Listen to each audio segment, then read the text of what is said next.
Hi, I think it's already my turn to speak. Bonjour à tous.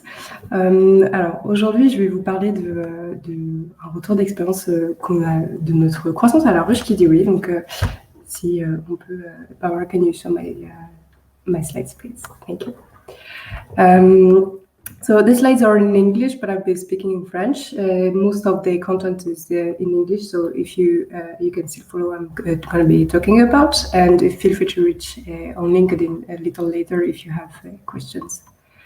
Bonjour à tous, donc je vais parler en français, les slides sont en anglais, pour une raison que je vais vous expliquer un petit peu plus tard. Aujourd'hui, je vais vous parler de quelques défis qu'on a rencontrés à la ruche Kidiwi dans les premières années de notre croissance. Je vais me présenter rapidement. Donc, je suis Anita, je suis product manager à la ruche, donc je m'occupe de la maintenance et des nouvelles fonctionnalités sur le site. Et je suis arrivée à la ruche en stage en 2013. Donc, j'ai pu voir un petit peu toutes les aventures qui nous sont arrivées au cours de ces premières années de croissance. Je vais vous faire un petit rappel de ce qu'on fait, premièrement pour être sûr que le contexte est bien posé et que tout le monde va comprendre de quoi je parle par la suite. Je vais vous parler de la façon dont on a développé notre réseau et des difficultés qu'on a pu rencontrer. Des difficultés aussi qu'on a pu rencontrer quand on a voulu se lancer à l'international. Et enfin, de la façon dont, ça c'est un peu plus lié à mon travail, la façon dont on développe aussi notre produit à la ruche, la façon dont on s'est adapté au fil des années. Donc la ruche, pour ceux qui ne nous connaissent pas, en fait, nous, on est une plateforme auprès desquelles vous pouvez acheter des produits auprès des producteurs locaux en tant que consommateur. Notre mission telle qu'on l'a définie, c'est qu'on donne à tous les moyens de créer un système alimentaire juste. Donc en fait, on fournit à trois types d'acteurs une plateforme qui permet de faire cet échange et de consommer local. Donc pour les producteurs, en fait, ce qu'on leur fournit, c'est une interface sur laquelle ils peuvent vendre leurs produits. Donc ils ont une interface de création de leur catalogue, ils ont une interface de gestion de leur stock et de leur vente. Et ce qui est très important pour nous, c'est que c'est eux qui fixent leur prix de vente. Ensuite, on a une interface spécialement faite pour les responsables de ruche. Les responsables de ruche, c'est les personnes qui vont créer les projets au niveau local. C'est elles qui vont organiser la logistique et puis aussi qui vont faire toute la communication auprès des membres. Donc, les membres qui sont notre dernier grand acteur et sont ceux qui peuvent acheter les produits chaque semaine auprès des producteurs. Donc, notre rôle à nous, en tant qu'entreprise de la ruche Kidiwi, c'est de fournir cette plateforme à ces trois types d'acteurs. Et donc, pour leur fournir cette plateforme, en fait, il a fallu qu'on se fasse un peu connaître et qu'on fasse grandir ce réseau au fil des années. Donc ça, je vous ai remis un petit peu l'évolution du nombre de ruches au fil des années pour que vous vous rendiez compte un peu des échelles de temps. En fait, la ruche les premières ruches ont ouvert en 2011, septembre 2011. Et on est passé, aujourd'hui, on a atteint à peu près 1300 ruches. Donc, en fait, au fil des années, on a eu vraiment des gros passages, des gros paliers, je dirais, pour atteindre une espèce de maturité à peu près en fin 2017-2018, où là, le nombre de ruches a pas mal stabilisé dans les différents pays. Les ruches, en fait, elles sont ouvertes par des individus, des gens qui portent des projets qui peuvent être vraiment très, très différents. Et donc, un des premiers gros challenges qu'on a eu à la ruche, c'est justement d'essayer, nous, d'avoir notre culture à nous, mais aussi de concilier toutes les cultures différentes de tous ces responsables de ruche qui arrivaient avec des valeurs qui n'étaient pas forcément toujours les mêmes. Il y a des responsables de ruche pour qui l'entraide, c'est hyper important. Il y a des responsables de ruche pour lesquels l'honnêteté, c'est beaucoup plus important que l'entraide et qui, voilà, c'est ça peut parfois entrer en conflit. Et puis, il y en a qui ont des objectifs aussi qui sont très différents. Il y a des responsables de ruche qui créent leurs projets parce qu'elles veulent redynamiser leur village et du coup, elles se créent en association et du coup, elles ont d'autres activités en lien à côté qui peuvent bénéficier de l'argent qu'elles font avec la ruche. Et puis, il y a des responsables de ruche qui veulent faire ça de leur vie, en fait, dont elles veulent, qui veulent créer leur métier avec ça. Et du coup, qui ont une approche aussi beaucoup plus rationalisée, beaucoup plus efficace. Et donc, nous, on doit un peu concilier ces deux attentes dans notre produit. Et puis, c'est quelque chose qui a aussi beaucoup évolué au fil des années. C'est-à-dire qu'au début, quand on a commencé à se lancer, le manger local, c'était pas forcément aussi connu et aussi étendu que ça l'est aujourd'hui.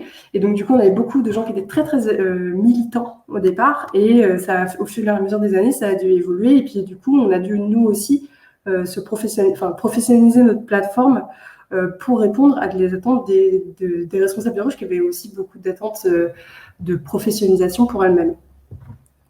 Le deuxième gros challenge qu'on a eu, en fait, au fur et à mesure que les porteurs de projets sont arrivés de plus en plus nombreux, c'est qu'au départ, on les accueillait de manière très, très personnalisée, on les avait très souvent au téléphone, c'était facile de suivre leurs projets.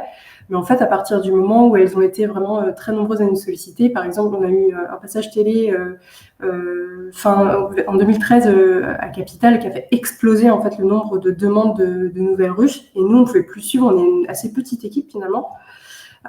Et du coup, il a fallu mettre en place des processus pour être sûr qu'on puisse répondre à tout le monde et en même temps bien qualifier les demandes qu'on recevait pour être sûr que les gens sont motivés pour aller au bout de leur projet de ruche. Donc, on a mis en place des moyens de vérifier leur motivation.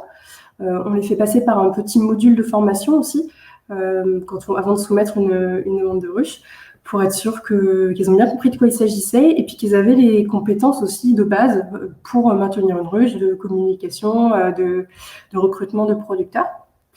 Et puis, ce qui s'est passé, c'est qu'au fil des années, on a aussi la chance d'accumuler un petit peu de l'expérience et des conseils d'autres responsables de ruche, et ça, c'est très précieux pour nous.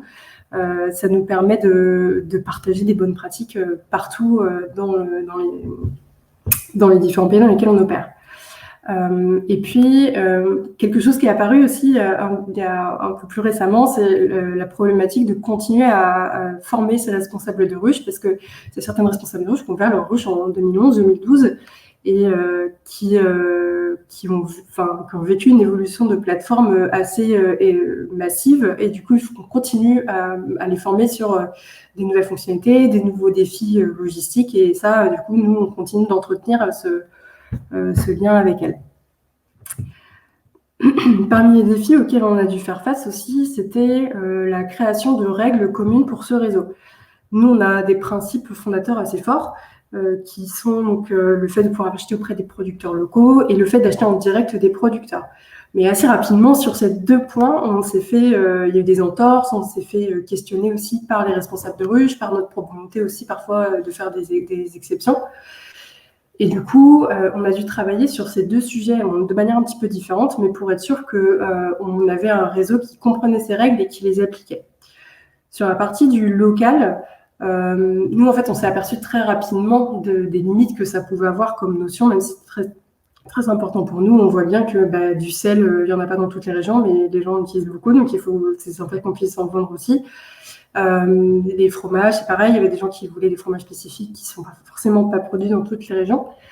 Et donc, on voulait quand même continuer à faire ces exceptions, à animer aussi un peu les ventes de temps en temps, à avoir des choses un peu plus exceptionnelles, mais continuer à avoir cette marque locale qui nous définit beaucoup.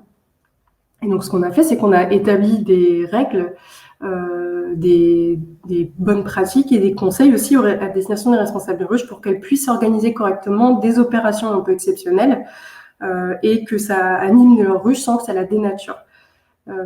Et puis, donc, on leur a donné la liberté, mais ce qu'on a fait aussi, c'est qu'on montre beaucoup, on a mis en place à différents endroits du site la distance moyenne des produits qui sont en vente et des produits qu'on achète.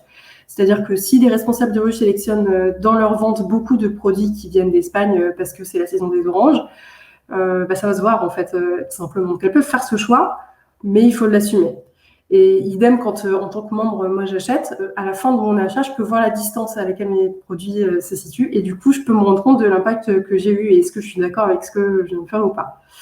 Et finalement, on leur a donné cette liberté et cette confiance et ça a plutôt bien fonctionné. En fait, on a constaté qu'il y avait quand même 95% des produits mis en vente et achetés qui étaient du local finalement, parce que c'est ça que les gens ont envie de porter et puis ont envie d'acheter tout simplement.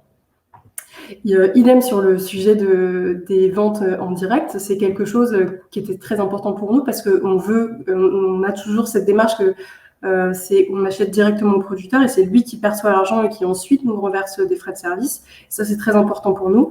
Mais en fait, dans les milieux agricoles, il y a toujours une tradition d'entraide de vendre les produits du voisin parce que lui, il n'a pas le temps, il est moins commerçant, c'est moins son truc.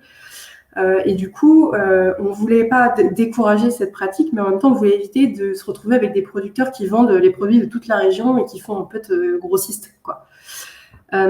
Et donc, on a fait des grandes consultations avec les responsables de ruches et les producteurs pour essayer justement sur des questions très spécifiques, des points très spécifiques, se mettre d'accord sur ce qui est autorisé et ce qui ne l'est pas.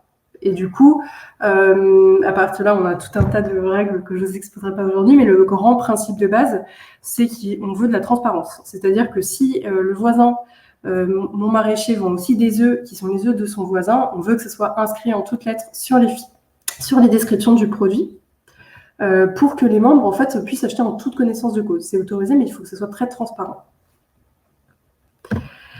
Enfin, le dernier gros challenge de faire grandir ce réseau, ça a été aussi la façon dont nous, on l'accompagne.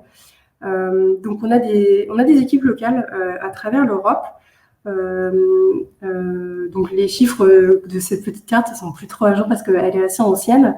Mais pendant longtemps, effectivement, on avait des équipes assez grosses qui permettaient d'accompagner à la fois les responsables de ruches, mais aussi de développer le réseau des producteurs parce qu'il faut en trouver, il faut trouver les bons, etc. Et puis faire de la communication aussi au niveau local, aller démarcher les collectivités, etc. En France, en particulier, ce système il a été peu à peu abandonné parce que c'est pas forcément ce qu'on voulait faire non plus en termes d'autonomisation des gens et de la responsabilisation du réseau envers lui-même. Donc, ce qu'on privilégie maintenant, c'est les systèmes d'ambassadeurs, donc des programmes qui à la base étaient un peu imaginés par l'équipe allemande, qui consistent à donner des responsabilités à certains responsables de ruches, qui sont rémunérés pour ça, et qui ont des responsabilités de développement, d'accompagnement de nouvelles ruches dans leur zone, qui vont aider aussi à mettre en place des opérations invitées, des opérations avec des producteurs qui viennent un peu plus loin, qui vont favoriser la communication entre responsables de ruches et la création d'une cohésion et de synergie pour que les responsables de ruches parlent et créent une dynamique locale. Et puis aussi vont être un peu référents pour démarcher des collectivités, démarcher des médias, des choses comme ça. Donc ça, c'est plutôt une démarche vraiment décentralisée qu'on essaie de généraliser aujourd'hui. Un des gros challenges qu'on a eu à la ruche, forcément aussi en grandissant, c'était notre déploiement à l'international. Je ne vais pas tout détailler toutes les problématiques parce que je pense qu'il y en a énormément. Moi, je vais parler un peu plus de celles que j'ai vues aussi personnellement dans mon parcours. Un des gros challenges, c'était la création de la marque. Parce que évidemment il y a des défis d'identité, etc. Mais aussi parce que du coup, vous voyez, on est dans 7 pays aujourd'hui, mais on a aussi des marques très locales. Par exemple, en Espagne, on a une marque catalane.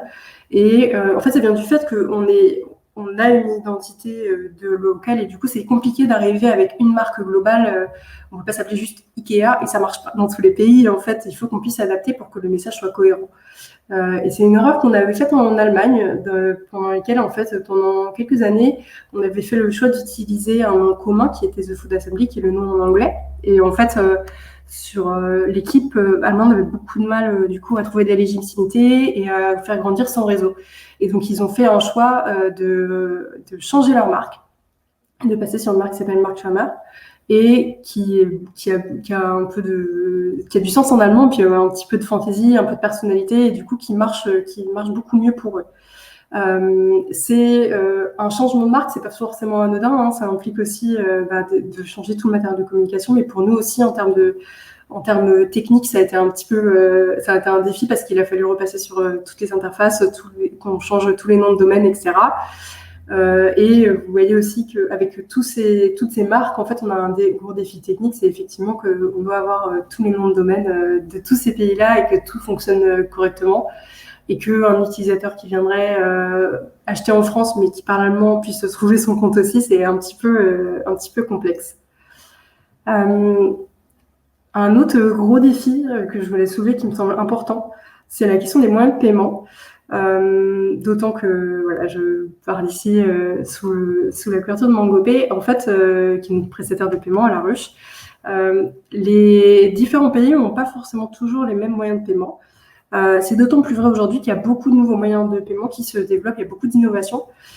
Et du coup, c'est quelque chose qui peut vraiment mettre en danger un marché si on n'est pas préparé, si on ne se pose pas la question avant d'y entrer. Aux Pays-Bas, par exemple, quand on s'est installé, on a mis en place iDeal parce que c'est un moyen de paiement qui est extrêmement utilisé. C'est 90% des transactions qu'on fait là-bas. En Allemagne aussi, donc on utilise pas mal Sofort. La carte bancaire est assez peu utilisée là-bas. Et donc, du coup, ça a été assez compliqué jusqu'au moment où on a pu introduire PayPal. On l'a introduit en bêta privée avec MangoPay. Ça a été un partenariat qu'on a fait parce que pour nous, c'était vraiment en fait une question un peu de vie ou de mort pour ce marché si on n'avait pas le moyen de paiement. Et puis maintenant, on l'a introduit aussi aux Pays-Bas et en Suisse. Et en Suisse, là, je mets vraiment une petite alerte sur ce pays parce que c'est un pays très particulier qui a des moyens de paiement un peu inhabituels, qui fonctionnent beaucoup par virement, qui fonctionnent beaucoup par ordre de virement papier. Ça, c'est quelque chose que nous, on ne peut pas gérer malheureusement. Et puis, il y a aussi des réglementations et des attentes des prestataires de paiement là-bas, enfin des banques là-bas qui nous ont pas mal impacté.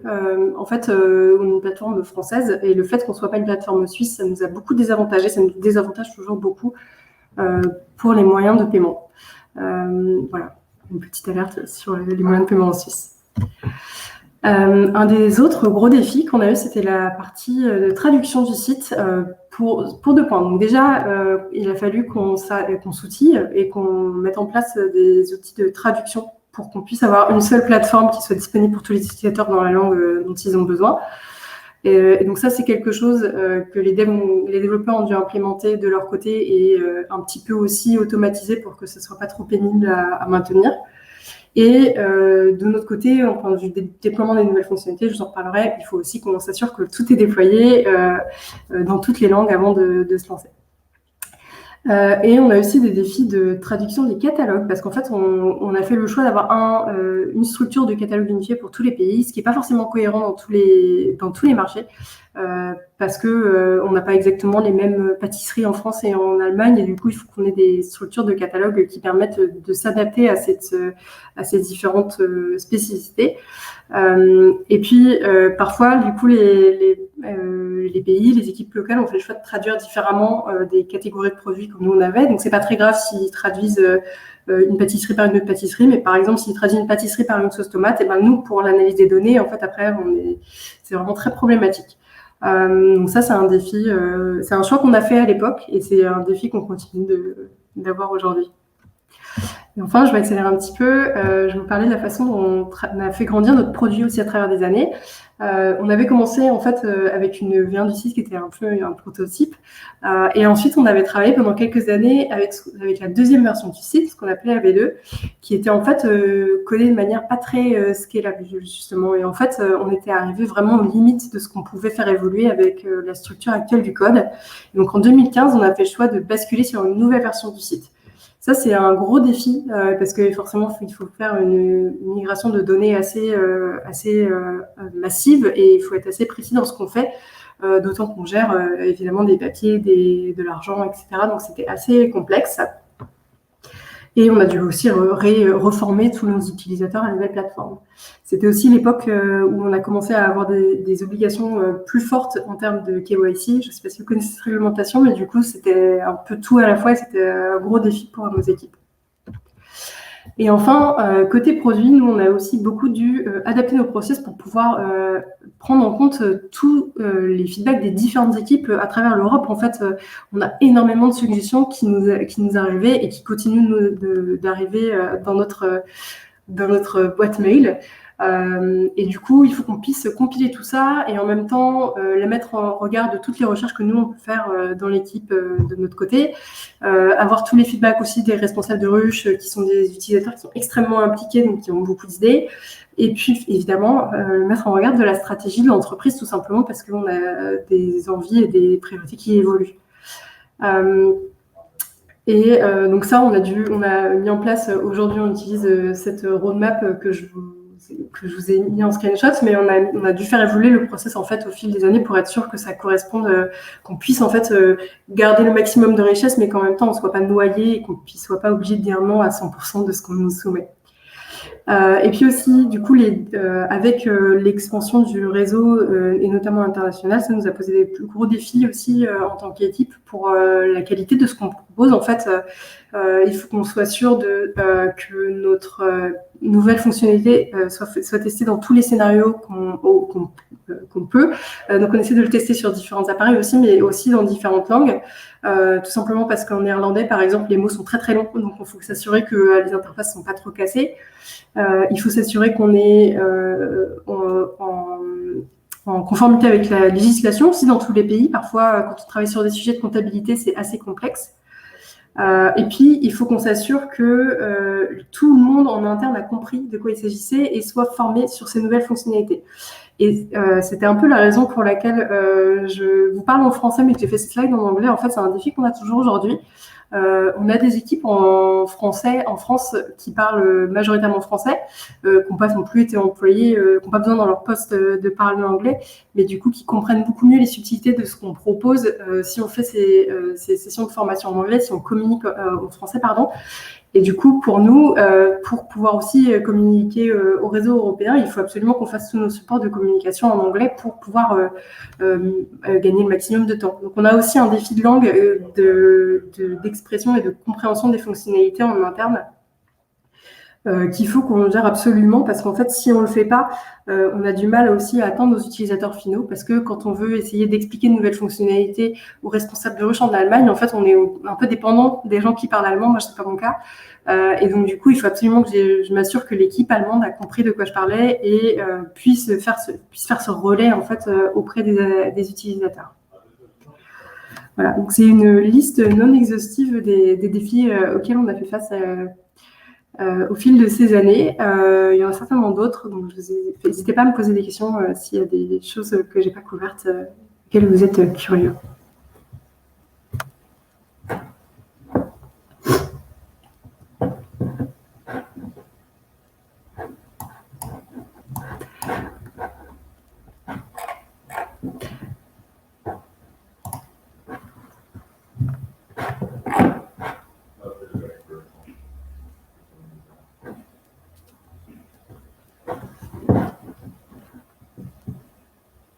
Alors, je vois qu'il y a une personne qui a demandé comment nous avons procédé au niveau de la législation entre les pays.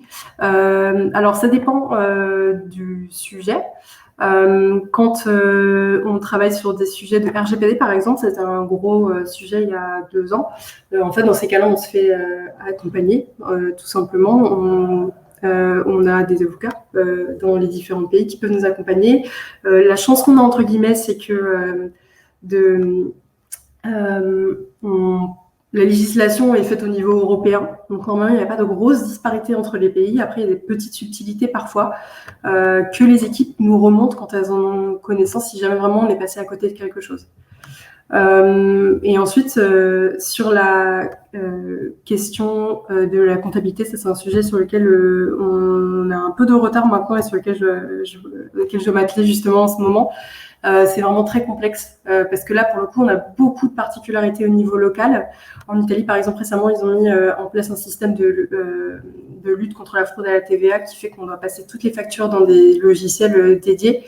Et donc, on a essayé de se mettre en conformité, mais notre système n'est pas parfait. Et donc, du coup, ça, c'est vraiment des choses sur lesquelles, malheureusement, on doit faire le travail un peu de manière spécifique et c'est très long. Voilà. Est-ce que je vois pas d'autres questions? Donc, je vais vous dire au revoir, je vous remercie et vous souhaiter une bonne journée de conférence.